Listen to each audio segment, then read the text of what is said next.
Assalamualaikum, it's me Dr. Varda Sikandar, consultant nutritionist and dietitian. Welcome to Health and Happiness with Dr. Varda Sikandar.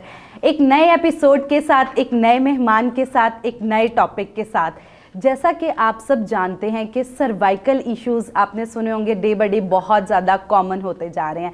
तो आज के इस show में हम बात करेंगे कि सर्वाइकल इश्यूज़ क्या होते हैं, इनके क्या सिम्टम्स होते हैं और किस तरह हम इन्हें ठीक कर सकते हैं। Welcome to the show sir, how are you? Fine. अच्छा डॉक्टर साहब, पहले तो थोड़ा सा हमारी आवाम को बताते चले जाएं कि सर्वाइकल इश्यूज़ होता क्या है। बिस्मिल्लाहिर्रहमानिर्रहीम। सर्वाइकल इश्यूज़ जो हैं हम आम अल्फाज में जो कहते हैं गर्दन में दर्द है। तो पेशेंट आपके पास आता है, उसको गर्दन दर्द की कंप्लेंट कर रहा है। बाद वो पेन उसके बाजुओं में आ रही होती है कि मेरे बाजू में दर्द हो रहा है, कंधे में दर्द हो रहा है। ये डिफरेंट चीज़ें हैं जो एक कलेक्टिवली हम उनको सर्वाइकल इश्यूज़ कहते हैं। और इसमें कुछ लोगों में डिस्क प्रॉब्लम भी हो सकती है, लेकिन ज़्यादातर लोगों में मस्कुलर इम्बैलेंस होता है या मस्कुलर स्टिफनेस होती है जो इन चीज़ों को एग्रेवेट करती है।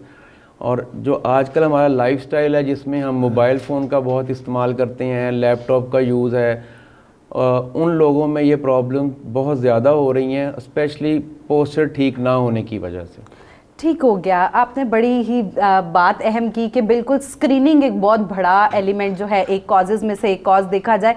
स्क्रीनिंग के अलावा और क्या कॉजेज़ हो सकते हैं हमारी रोज़मर्रा की ज़िंदगी में जो हमें इन प्रॉब्लम्स को लीड कर रहे हैं? स्क्रीनिंग के अलावा जी कुछ प्रोफेशंस हैं जिनमें गर्दन की प्रॉब्लम बहुत ज़्यादा है। सर्वाइकल को आमतौर पे गर्दन ही कहा जाता है ना, तो ताकि पता चले। तो जैसे हमारे टेलर्स हैं, उनमें ये बहुत प्रॉब्लम आती है, जो बहुत ज़्यादा गर्दन को नीचे झुका के काम करते हैं, बहुत ज़्यादा रीडिंग करते हैं। या जो स्कूल टीचर्स हैं, स्पेशली जो प्राइमरी टीचर्स हैं, छोटे बच्चों को जिन्होंने पढ़ाना होता है, उनमें ये प्रॉब्लम्स काफ़ी होती हैं।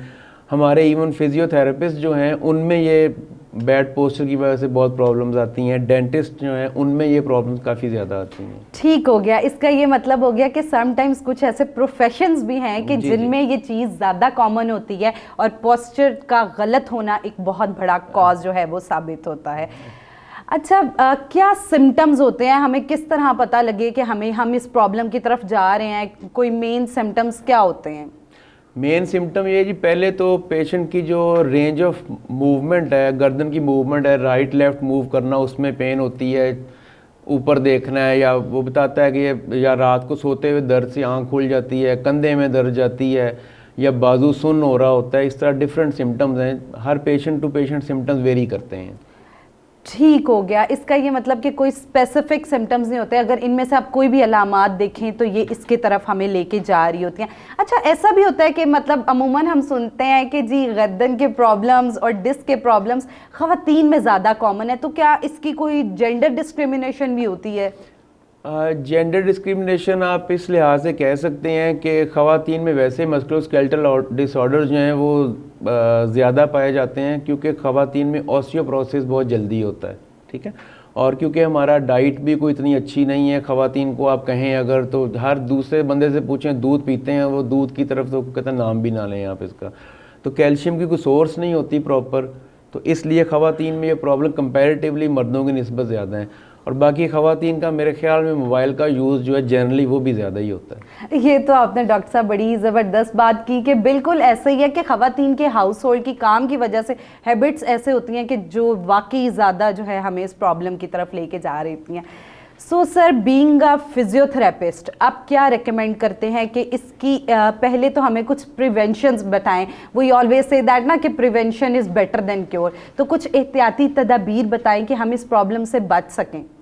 एहतियाती तदाबीर में ही सबसे पहले तो आता है, जो हर बंदे ने एक काम करना ही होता है, रात को वो सोना होता है।